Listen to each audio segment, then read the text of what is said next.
Hey, what's up YouTube? You're watching Ready Set Drone, and today I'm here with Felix from Quadcopter Guide. What's going on? Hey guys, how's it going? So we are here in beautiful Bavaria, near the Tegernsee. Yeah, correct. We're just over the hill from the beautiful Tegernsee. Doing some flying and having a really great time. And we're going to answer a question that came up today about the Mavic 2. Is it still the best drone you can buy in 2019 for photography and video? But before we get into all that, I wanted to do a couple of quick things. I want to mention Drone Spin-Up. Spin-Up will be happening October 19th in Austin, Texas. If you haven't already checked it out, please check out the link below, www.dronespinup.com. You can see who some of the speakers are. I've got more speakers I'm going to be announcing really soon. We're going to be doing prizes, giveaways. We gave away one of those last year at Spin-Up. We gave away a ton of DJI swag. DJI, by the way, is our platinum sponsor. So go check out dronespinup.com to sign up. And then the second thing I just wanted to mention was that Felix, if you haven't seen his channel, Quadcopter Guide, jump over there and check it out, and definitely download his pre-flight checklist. Yeah, so I came up with a checklist because, I don't know about you, but I've left the memory card at home at least once or twice, and I hate doing that. So I just kind of created a checklist that you can print out. If you head over to quadcopterguide.com/checklist, you can find all the details there and get your hands on this. I find it really handy. So let's get over to the video and answer the question, is the Mavic 2 still worth it in 2019?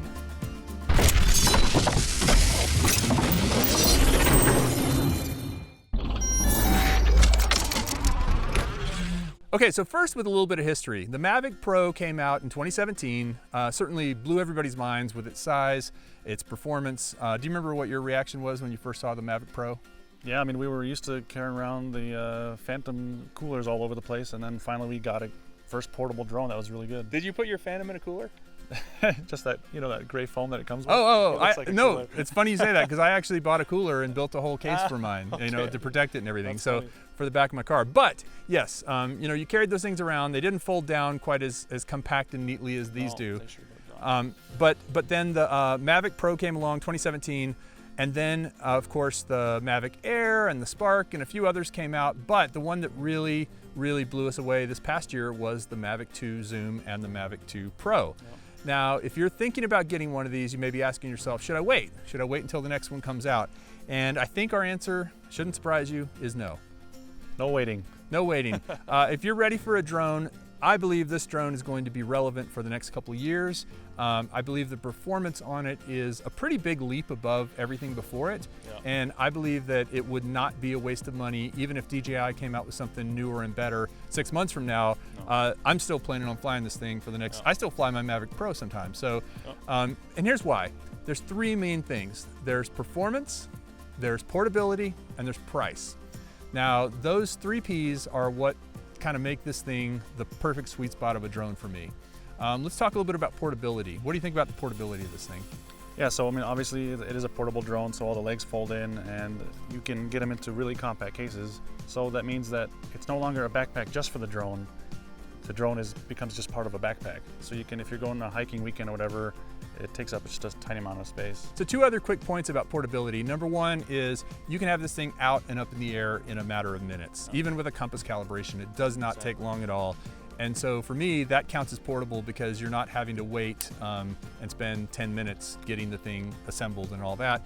And also the quietness of this thing, it's great to fly in areas where there might be people nearby. We try to go to places where there aren't people around, but even in those places, something that's louder than this could be annoying. So I like the quietness of flying with this in other places. For sure, and if you compare the noise that the Mavic 2 platform makes, even compared to DJI's own Spark and Mavic Air, there's just no comparison. Yeah, the Spark and the Mavic Air sounds about as much like Angry Bees as any drone can. So quietness and quick time into the air are two big factors, plus the ability to hand catch it. If you're going to fly in a space where maybe landing is a little sketchy, you can go catchy. If the landing is sketchy, you go catchy. You should print that on a shirt, man. So the next big thing is performance. I've broken this into two categories, and basically it's the performance of the drone and the performance of the camera. What do you think about the performance of this drone?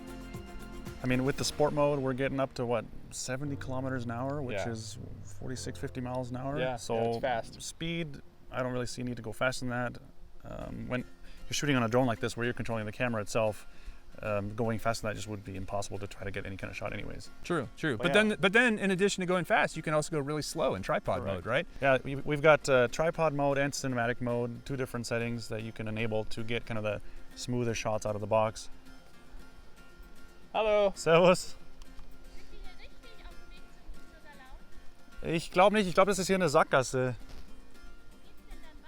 Das ist eine gute Frage. Also der Weg geht halt hier ein bisschen runter. Ich weiß nicht, ob der Weg dann auch runter geht und dann wieder hoch.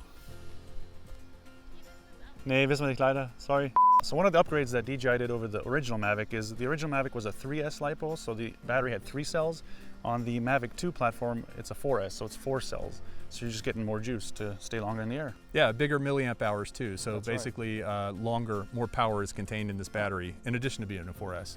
I'm constantly amazed at how long you can be in the air on a single battery. With other drones, you want at least 3-4 batteries, because I mean the Spark has what, a 16-minute flight time. Yeah. Even if you look at the big commercial Inspire 2 with the dual batteries and a heavy camera, those things only fly like 16-18 minutes max. So with these, you're getting constantly 23-25 minutes of decent flight time. Yeah, you can push it to 25, 26. Yeah, and that's being conservative. So finally, the GPS and the stability of this drone is just amazing. It's fairly breezy today. I'd say we've probably got 12, 15 mile an hour winds. With so some more gusts even now. Some gusts up higher. But this drone, the footage we got today was rock solid, flying it out of the trees, above the trees. You know, it didn't just like suddenly take off. It does so well when it's locked in. Once you've got 13 satellites, 15 satellites, it doesn't move. Exactly. Rock steady. Rock steady. like some other product DJI makes. And then finally, the last big thing on this drone is OcuSync 2. What do you think of OcuSync 2? I sound like a salesman for DJI, but honestly, OcuSync 2 is one of the main reasons to get the Mavic 2 platform. If you compare like the Mavic Air and the Spark, they run more on a Wi-Fi signal. When you get those, even within line of sight, you can drop the signal sometimes when there's a little bit of interference. With the OcuSync 2.0 and these drones, I just can't really put into words how stable the connection is. It's amazing. Yeah, it really, OcuSync 2 is, I think it's going to be the future of all drones. And hopefully there's some backwards compatibility in the future with like the goggles and maybe even the smart controller, right, with future drones using OcuSync 2. And that goes to another part is the smart controller and the accessories you can get for this thing. There are so many great accessories for the Mavic 2, including the smart controller, which, is it essential? No. Is it really nice to have? Yeah. And now that you have one, could you really see yourself going back? I have not used the normal remote since I've gotten the smart controller, so the answer is it's really nice to have. Yeah. And finally, the thing we need to talk about is the performance of the camera. So you've got the Mavic 2 Pro, I've got the Mavic 2 Zoom. I'll talk about the zoom for a second. I mean, it's honestly not that much of an upgrade of the camera from the original Mavic Pro, but the big difference is the 24 to 48 millimeter optical zoom. Optical zoom is where it's at. Other camera drones don't have optical zoom. The Anafi kinda has a zoom, but it's not nearly as clear as this. When you zoom in, you're not just blowing up the picture, you're actually getting closer optically. So on the Mavic 2 Zoom, you might look at the spec sheet and be like, it's got the same size sensor as the original Mavic Pro. Why do I need a Mavic 2 Zoom? Sure, the sensor size might be the same, but it's still a newer generation, and the glass of the lens has been improved quite a bit, in addition, of course, to the zoom. So it's definitely worth looking at the Mavic 2 Zoom. Now, on the Mavic 2 Pro, you are a bit of an expert at that because A, you own one, B, you have a website about it, and C, you've put out a whole guide on those, right? Exactly. So if you were to check out Quadcopter Guide on YouTube, I've got a playlist for Mavic 2 Pro, and on there I've got all kinds of videos about the sharpest settings to use the most cinematic settings, so be sure to check those out if you're interested in this platform. The Mavic 2 Pro differentiates itself from the Mavic 2 Zoom by just the camera. So the whole drone is the same, you get the same technology, the same sensors, but the camera is bigger. It does not zoom, but therefore you get the 1-inch sensor. So in terms of shooting video with it, you can do D-Log, right? You can do Cinelike, you can do a bunch of different settings, and you can do all of the intelligent flight modes where you can do things like hyperlapses, and with this one you can do the thing where you zoom and pull away at the same time. Zoom. Dolly zoom, yeah. I mean, these things open up so much creativity, and they're not available on older platforms. No, also one of the big reasons to get the Mavic 2 is all the new hyperlapse. The hyperlapse is basically like a time lapse, but with motion. So finally, in addition to performance, the last thing is price. This thing is $1,500 in the US for the Mavic 2 Pro, and I think $1,250 in the US for the Mavic 2 Zoom, I believe $1,250. The intelligent, or the smart controller is another $750 in the US. I realize those prices, it's not cheap, you know, they're not inexpensive, but I always talk about it this way. These things are tools, they're not toys. They're fun to play with, but they're tools to make great video, to take great pictures. And if you want, you know, if you're into that, you'll spend that much on a regular camera, so why not spend that much on your flying camera? So that's it, our 3 Ps, performance, price, and portability, as to why the Mavic 2 is still a very relevant drone in 2019. If you have thoughts or opinions, please leave them in the comments below. We'd love to hear from you. And if you want to know more about drones, we hope you'll subscribe to Ready Set Drone and go over to Quadcopter Guide and subscribe to him as well. That would be really awesome. That's it for now. Tschüss aus Bayern und auf Wiedersehen! Auf Wiedersehen!